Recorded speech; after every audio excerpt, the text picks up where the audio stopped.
Feeling slightly nervous today. I have decided, even though I've had a hectic week with work and it's, as you can see, it's a bit grey, been a bit rainy today, but we're doing okay. The rest of the country's got a really bad storm and it's not like that down here. But I thought I'd come up, get one job done, and it's a job that makes me nervous because I'm going to go underneath this great big membrane and try and start laying the cardboard down and the compost because I'm going to plan to do some raised beds and go for a no dig approach in the allotment. I did some research. Obviously, you've got to research, see what you're getting yourself into, and realised it's just the way I've always gardened. I've always had new houses which have really poor, thin soil. There's not a lot of depth going on there, not a lot of goodness. And so, if I ever wanted to grow anything, I've always had to put like a raised edge and chuck a ton of compost on just to get anything to grow. And then in the autumn, when everything's died back down, I always throw a load of wood chip down because mainly I did it because it looks nice and it also helps stop the cats and the dogs with all their muddy prints coming through the house. So I kind of did it for that. But then I realised that I was getting less and less weeds every year. And so what I've always done naturally turns out it's a thing. No dig. Who knew? Charles Dowden, he is the man who seems to know everything about it. So do have a look at his videos. That's what I've been watching. And so I'm a bit nervous because I do not know what will be beneath this hideous, hideous cover here. It scares me slightly, but yeah, let's peel it back and see what we find. Can't deny I'm being a bit cautious about this. I like to tell myself I'm a strong, independent woman, but truth is, I really don't like big spiders, so I'm a bit worried about finding lots of those under here. Anyway, you can't let that stop you. You've just got to get on with it. And so, why am I going for no dig or minimal dig? Well, I think nature's done a pretty good job over millions of years. When you look at the natural sort of ecosystem, your plants die, animals poop, and all those little microorganisms and mini beasts, they just sort of pull it all into the soil, turn it all into nutrients, and all of that improves all the fertility and the structure of the soil.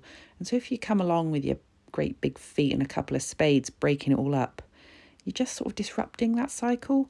And all you're really doing is creating work, because by digging, you're bringing all those weeds up to the surface where they're going to germinate, and then you've got weeds everywhere. So you've got two workloads you don't need. You're doing all that manual effort of digging, and then you've got to go around and weed it all. So, if it ain't broke, don't fix it. Just let nature do its thing. So that's the plan.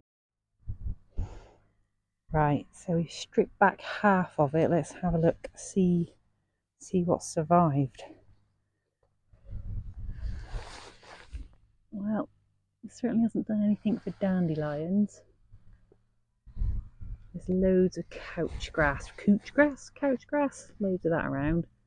I mean, it kind of looks dead, most of it, but I've got a sneaky suspicion it could be deader. So, some success. And like I said before, I'm a heck of a lot luckier than most because I haven't had to clear this. This was all done before I got here.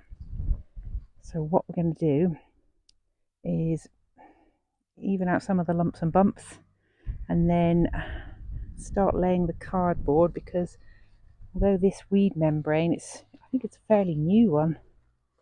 It's supposed to be pretty good. It's still plastic, which is not ideal. And it's obviously still letting light through in quite a few places. That's looking pretty green to me.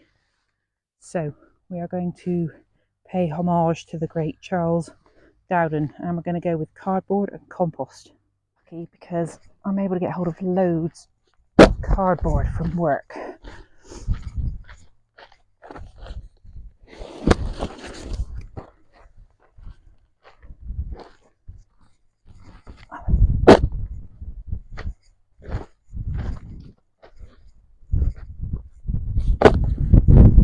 So the type of cardboard you want to use is brown cardboard. Avoid anything that's like really shiny or got lots of dye on, because that's just not going to be good to use. You don't want all those dyes getting into the earth. And I try and remove like this type of label as well. And basically, see, mine's got loads of holes. If you've got holes, it's going to let in light. So I'm going to have to overlap them quite a lot to make sure none of those holes are letting in any light. But that's okay because I've got tons of it.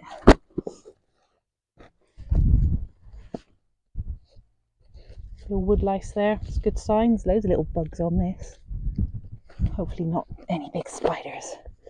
I don't mind little bugs, I do not like big spiders.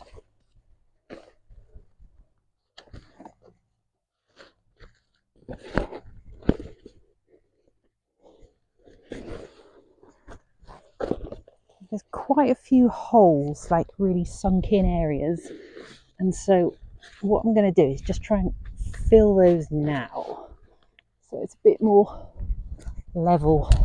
I'm going to stick the cardboard on top.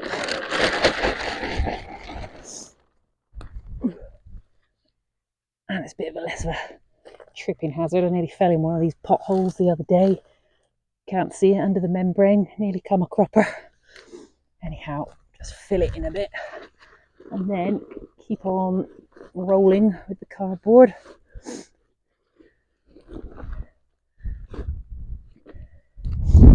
Now, apparently, you have to go right up to the edges where your path is going to be as well. So I might actually just extend this over a bit because this eventually will be a wood chip path. So I may as well just use what I've got.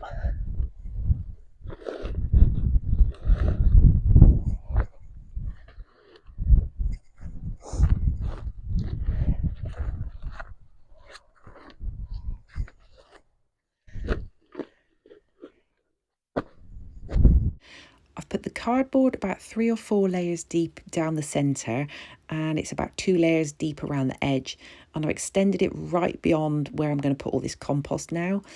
The reason for that is it stops the weeds creeping in from the sides, and it should keep it suppressed when I put the wood chip down eventually.